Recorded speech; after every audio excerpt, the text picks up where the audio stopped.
Hello and welcome. I am DEJI360.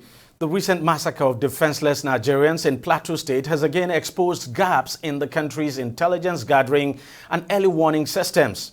The attacks also raise concerns about the effectiveness or ineffectiveness now of Nigeria's policing system, which citizens have scored low in its constitutional mandate of protecting the life and property of Nigerians.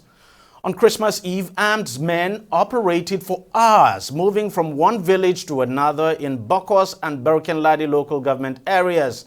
At the end of the attacks, which spanned over a period of 3 days, close to 200 people were killed and over 10,000 displaced. That's according to local authorities on the ground. Now, this is not the only violent attack recorded this year in that north-central state. In mid-2023, the Mangu area of the state suffered a violent attack that claimed 130 innocent lives, the destruction of over 1,000 buildings, and the displacement of communities in 23 villages, among other pockets of violence. Speaking on this latest attack, the state's Commissioner of Information and Communication, Musa Ashoms, said the attacks were well-planned, sponsored, and aimed at cleansing the entire communities, and that the attackers had their way owing to the absence of adequate security. The commissioner highlighted the need for community-led policing to improve intelligence gathering, adding that involving citizens in policing is critical to enhance their understanding of local dynamics and contribute to better security outcomes. Let us discuss this incident further. I'm now being joined on the program by Dennis Amakari, who is a former director on the Department of State Services, DSS, that's Nigeria's secret police.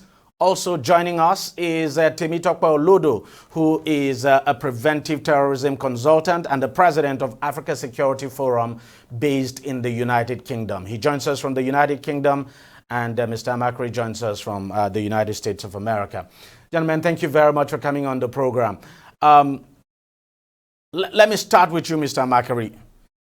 Look, we're getting tired of discussing this violence in Plateau State. We just can count the number of times. Not just this year, last year, almost every year. In fact, there was a time that almost every month you would have an attack on the Plateau. What exactly is the issue? You look at this latest attack. What exactly is the problem? Is it as a result of inadequate security personnel on the ground, as the Commissioner of Communications pointed out? Having me, DG. You see, what we are having here is an avoidable situation which has reoccurred every year, every Christmas, and of course, they will write and then the people will run around, giving to the police, and before they could come back and respond, they have done what they have to do and left.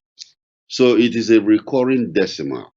And I don't think, then you have the macabre dance where then you start to see politicians come to make statements. It will never happen again. Then they will now give money to the inhabitants. And, no amount of money is going to replace them in where they were living before. And a lot of them become homeless and then end up being IDP people, So it is something that either we are very serious with it and then we go ahead and address this issue, because we cannot continue. For 14 years or more than 14 years, this thing has been going on. We have herders and farmers, fighting because of water and land. And then, of course, the new twist now, bandits are part of it now, doing whatever they like. So we cannot come and make political statements on this. I think we better face it and do something about it. Question I want to ask you. Anytime there's an attack like this in Plateau State, arrests are hardly made, as in the present case now. We've not heard of any report of arrest made. And then you look at the nature of this attack. I mean, from what we have heard from some of the locals, some of the victims now, we understand the attackers actually came in droves, not one, not two, but they came in their numbers and they operated for several hours. There was no intervention from security agents.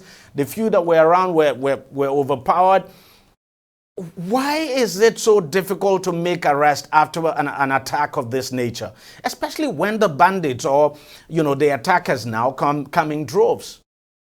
Yeah, you're very correct. There are no arrests, and that's why it is continuing, because there's no arrest, there's no prosecution. There is nothing. They come in there with impunity. They do what they want to do, and they leave. Like I said, politicians will come and make their statements. They've been coming already, and then of course they will go away, and then life continues. And this is the major issue, because I don't know, because an outsider looking at it will say that there is complicity, but this is happening all the time. You heard the governor; he was very, very helpless, when he was mentioning or talking about it to the press. How long will this take? But there's one thing the governor said, which I was very, very interested in. He said there is no political will by politicians to address this situation. And I think that's where it is. No political will, no political will. And exactly that is going to help in putting to an end this particular situation. So let us see what they have to do. Mr. Olodo, in the aftermath of the attack, you put out an article that actually talked about establishing warning sirens and watchtowers in remote communities now as a means of preventing attacks of this nature from happening. Could you help shed more light on your proposal?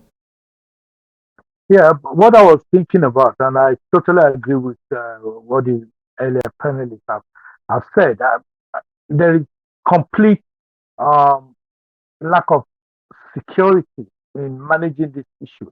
And if we're talking about, or if we're insisting that Nigerians should not be armed, ordinary Nigerians should not be armed, then we must put in place preventive measures to ensure that at least they can protect themselves by hiding away from these people while the cavalry arrives at any time they feel comfortable to arrive.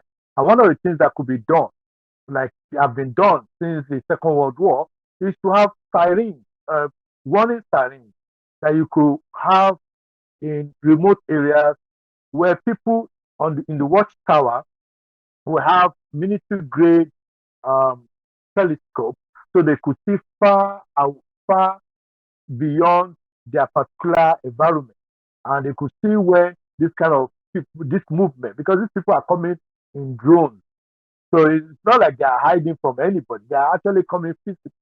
And if that is the case, once the siren is blown, it gives people 3-4 minutes or 5 minutes at least to be able to hide themselves and move out of their households. And that siren also will alert the security agencies, because it will blast quite afar. And it's been used all over the world, for flood warning. It's been used, for when emergencies are happening. And I don't see the reason why we can't put that in place. It's very cheap. It's not that expensive compared to the number of lives of people that have been lost. And I believe that a project like that, with the support of the United Nations and good people, good Nigerians, will be able to help save lives. Because what we should be talking about is saving more than 17 local rural area was affected. But I didn't hear of any ruling party or opposition party politicians affected, during this attack. Is it that they got the early warning system and they didn't go, or they all sat down in jaws? You see, the issue here is that there is that issue of class also when it comes to killing, because there's this cheap publicity which was mentioned by Malga in the speaking earlier, where people go there and give cheap publicity and offer some few money, and then that's the end of the case. But I've not heard of somebody saying, okay, there is even a ransom, a money of maybe 20 million to say anybody that could give information that will lead to prosecution. Nobody is giving money towards helping this. And where is all the money that the police have that they are using for intelligence. How many people how many informants do they have that is giving them information? We are not hearing anything. And that's the reason why having a preventive measure in place where sirens could be used, or where even the people could be trained on first aid, so that some of the people that died would not have died if within that 12 hours appropriate emergency agencies have been in place to provide them with the necessary support for the gun wound or machete attacks that they had. So those are the kind of things that I think, preventive things that could be put in place, since we're not allowing Nigerians to arm themselves to be able to defend against this kind of individuals. And even if we want to allow them to arm themselves, you will not allow them to carry the kind of weapons that these individuals we're talking about are carrying. So it's a catch-22. So the only option is to have preventive measures in place where people could at least be alerted 5-10 minutes before, and they could at least try and hide, from these individuals who are bent on destroying their lives and property. And maybe what you've just said now could make a difference, especially when you consider the terrain. I mean, I have been to Plateau State, I've been to some of these places that have suffered attack. You look at the terrain, it's flat, some valley, you could see people coming. But then there's a question I want to ask you, Mr. Olodo. In all of this, you look at this latest attack, the way it happened. It must have taken days, probably weeks to plan this. We're not talking about just one local government area. We're talking about 2-3 local government areas. We're talking about several communities across these local government areas. It definitely would have taken weeks to plan this. How come no one saw this coming? How come there was no intelligence that this was going to happen, so that some preventive measures can be taken? Why do you have failure in gathering intelligence now to prevent attacks of this nature from happening? Just like has been mentioned earlier, there is no political will to pursue these individuals. It reminds me of a series I like watching called Stargate. Many people in Europe, in America, where we are, will not understand how people could come into a community and then just disappear into thin air. It does not happen. I'm here in Kent. If something happens in Kent now, I do not know where these individuals want to enter, except they want to go through the sea to escape the UK, because they could even just be waiting for them. And you need to ask yourself, with our Air Force and all the new planes they've gotten, if people are operating for 12 hours, how long does it take a fighter jet to travel from Kaduna to Plateau? I know it's less than 45 minutes. So even if they send a plane and it's staying even inside the cloud to follow these guys, it will follow them to their destination. What I'm saying to you is that there is no political will, and somewhere, our leaders need to explain what is happening.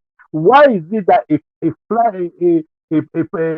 helicopter could not be deployed? Are you telling me that all the 3 or 4 helicopters that the police have, they could not deploy any of them for 12 hours? Is that what we're saying? The Inspector General of Police in a civilized climate or environment will resign over this kind of issue. We have what they call Operation Tiger Tooth, which I don't know if it's if it's a goat tooth now, that was launched by the Chief of Army Staff on the 22nd of July.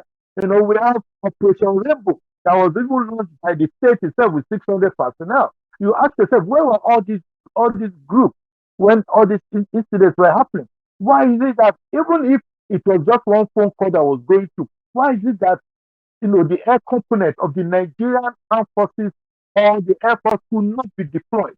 So we've not had anything about any deployment. So we need to I'm calling on the legislators to invite both the Air Force, the chief of our chief for the Air Force and the Army, to come and answer question on why nothing was deployed. If the terrain was even bad, and we agree that it might be difficult for them to travel at night because they don't have petrol, maybe that's the reason. But are you telling me that the flight cannot move from Kaduna to fly over, not even bomb, because we know they have recent incident with bombing? just to fly over and to follow these people to know where they're going.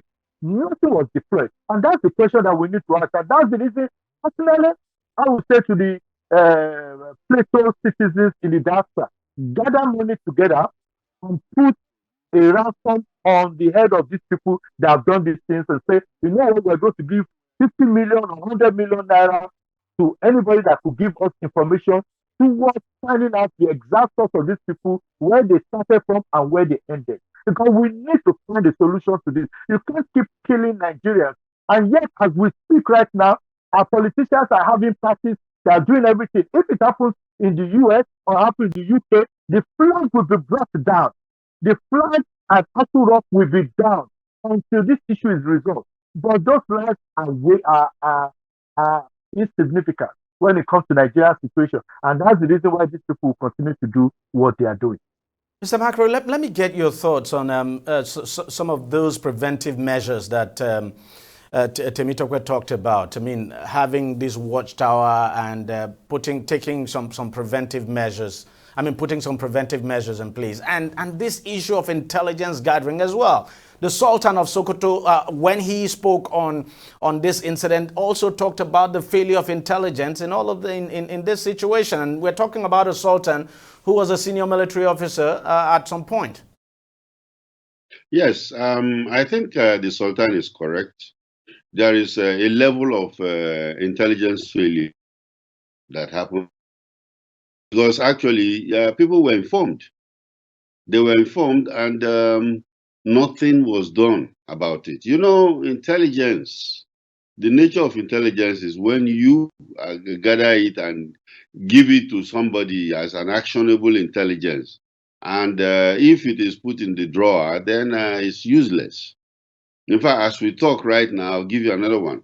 I just read somewhere that a community has been given another letter that they are coming to attack them, you know, and that information there, you know, can, if it's not used, we will wait until people come around and attack again, and then, of course, the droves of politicians will come back and be, you know, commiserating with them. So, the simple thing is that intelligence should be used if it is supplied. This is not a new case, you know. So even the security agencies are very familiar with it. Towards the Christmas, the DSS goes out to give out a lot of preemptive intelligence or information to people that they could use during that period. But is it used? That is the major issue. Now, for preventive measures, you know, we have been looking at a situation where you don't continue to do the same thing the same way for a very long time. Remember, we were talking of state police. Now, Mangu is a local government. Bokos is a local government, even Barkeladi. And these places are supposed to have a DPO. And the DPO is supposed to have people under him who are going to, you know, go for operations and stuff like that. So, where were these people? Where was the DPO of Bokos or Barkel Ladi when this thing happened? You know, because we need to have these people. It's not when the thing happened, then you see everybody running up and down, you know, trying to impress their orgas or whatever. Where is the DPO of Mangu and Barkel Ladi and Bokos? You know, these guys are supposed to have, you know, worked and given some kind of early warning signal to their headquarters, or are they saying that their communication is not very good between that local government and JOS? Because if it gets to JOS, or from JOS it gets to Abuja, you know, and an helicopter gunship taking off from Abuja, you know, within 15 minutes, yeah, they should be down there and then deal with whoever. Because, like Temitoba said earlier, the area is flat. It's an open area, and they could look for them and then, you know, decimate them or terminate them. But nothing happened. The military spokesman said that they were there, they responded in 45 minutes. 45 minutes is even not very good at all. And if they had responded in 45 minutes, how come we have such a huge casualty figure?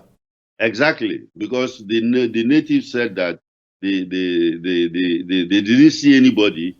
The attack started around Christmas Eve, around 6 p.m., and it was until 7 a.m. On Christmas Day that they started to see some kind of response.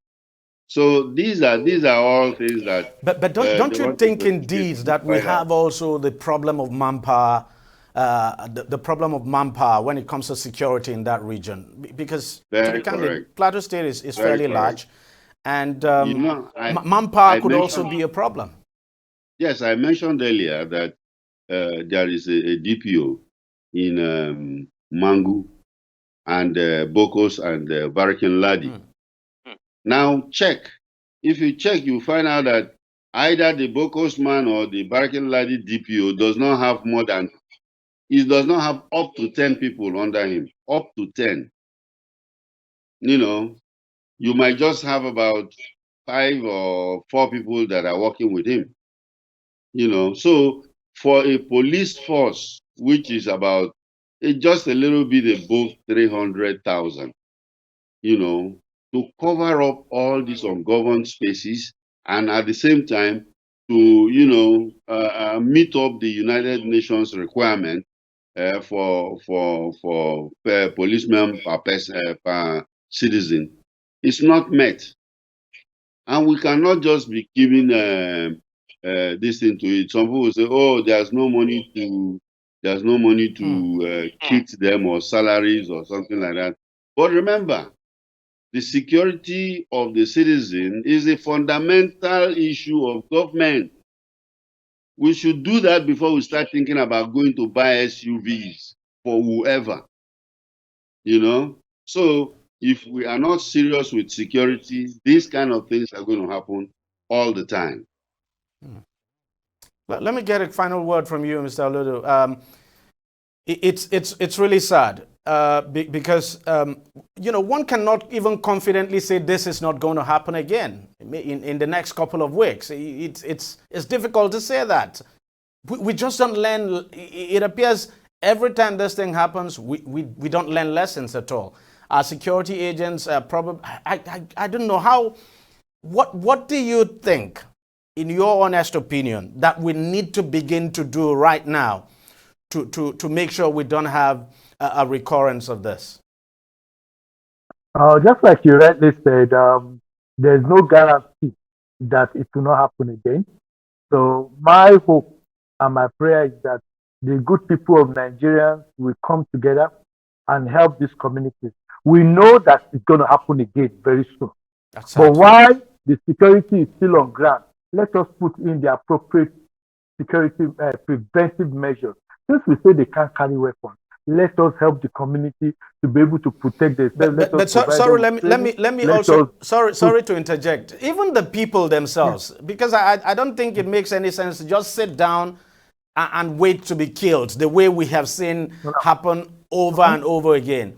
Even when they are not allowed to carry weapons, what security measures on their own can they actually take to help themselves as well? They know themselves, they're very tight community. They could start thinking of alternative gathering panels. Well, I remember when I was back in Nigeria in those days when I was very little, you know, the landlords have whistles that they blow. Once the armed robbers come, they'll start blowing those whistles, you know, to... Let me come to you, Mr. Makari, while we try to reconnect. What do you think the people can actually do to help themselves? One thing is this, there is supposed to be some kind of situational awareness or security awareness of the people, you know, because the people are just sitting down there as sitting ducks. You know, there is nothing they could do. They are waiting to come and be killed. So if they also have to get some kind of vigilante among themselves, to be watching out, take turns while others are sleeping, some are awake. And then, of course, make a very concrete communication line, create a communication line with the law enforcement and the military.